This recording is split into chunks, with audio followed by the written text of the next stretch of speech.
Тізенің қақсап ауырғанын бір күнде емдеуге болады. Барлығыңызға сәлем, каналыма қош келдіңіздер. Видеоны толық көрмес бұрын каналыма жазыла кетіңіз. Тізе ауруы жаста да, егделерде де кездеседі. Тіпті балабақша жасындағы балақайлардың өзі тізесінің ауыратынын айтып шағымданады. Ал үлкен әже апаларымыз тіземнің көзі ауырады деп қолын тізесінен алмай уқалап отыратынын байқаймыз.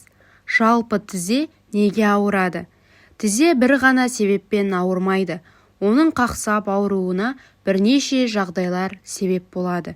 Атап айтқанда, жарақат алғанда, тізе шығып кеткенде, жартылай тайғанда, аяқ сынғанда және бұлшықет созылғанда тізе ауырады. Ауруы ұзаққа созылып, тіпті уақытылы емдетпесе созылмалы ауруға ұласуы ықтимал. Тізенің буыны шығып кеткенде, егер тізеңіздің іскенін байқасаңыз, онда тізе шығып кеткеннен болуы мүмкін. Тізе буындағы ішкі және сыртқы шеміршек ажырағанда, мұндай диагноз негізінен спортпен айналысатындарда жиі кездеседі. Ал егер тізені бүккен уақытта сықырлап ауыратын болса, онда сізге минералды заттар жетіспейді. Сіңір зақымдалғанда, қатты ұрып алсаңыз немесе құлап қалсаңыз, тізенің арты мен айналасы ауырады.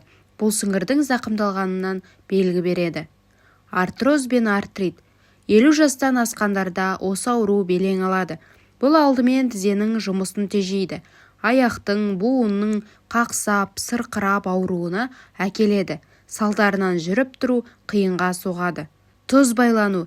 Егер аяғыңыздың тізеден төмен тұсы ауыратын болса, онда ағзада несеп қышқылының көбейгендігін айқындайды.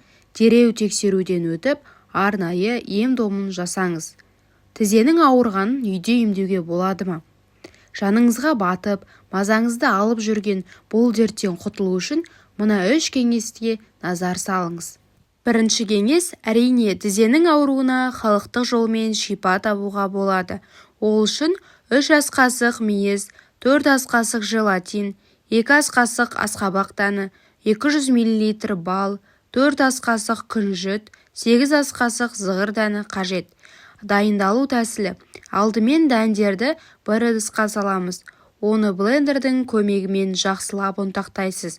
Оған мейіз, желатин, күнжіт және бал қосып, тағы да блендермен араластырыңыз.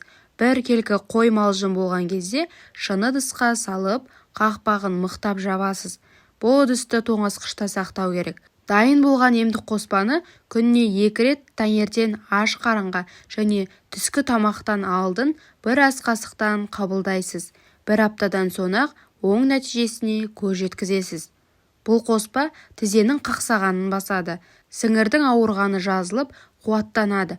Буынның жұмысы жақсарады. Зат алмасу реттеледі. Екінші кеңес. Фольгада өз кезегінде тізенің ауруына ем болатын қасиетке ие. Ол үшін түнде ұйқыға жатардан алдын тізеңізді фольгамен ораңыз. Сыртынан жылы орап, таңға дейін жатасыз. Осы әдісті ерінбей 3-4 күн жасасаңыз, тізенің ауырғаны басылады. Үшінші кеңес. Егер тізеңіздің айналасы ісініп, ауыра бастаса, сарымсақ майының көмегіне жүгініңіз. Ол үшін 300-400 грамм сарымсақтың қабығынан тазартып, блендермен ұсақтаңыз. Үгіндіні 1 литрлік шыны банкіге салып, үстіне өсімдік майын құясыз. Ыдысты күн тимейтін жерге қойып, күнде 1-2 рет қозғап қойыңыз. Шамамен 2 аптадан соң езбені 4 қабатталған дәкемен сүзіп аласыз. Дайын болған сарымсақ майын тізеңіздің айналасына сіңдіріп жағасыз. Тіпті аяғыңыздың ауыратын тұстарына жағуға да болады. 1 келкі етіп жағып болған соң, сыртын пленкамен орайсыз. Оның сыртынан жылы орамал байлау керек. Емді түнде жатар уақытта жүргізесіз. Осылайша таңға дейін жату керек. Бұл емді 1 рет қана жасағаннан-ақ оң нәтижесін байқайсыз. Ескерту. Осы аталған халық емін қолданбас бұрын міндетті түрде дәрігермен кеңесіп алғаныңыз жөн болады. Денсаулығыңыз мықты болсын.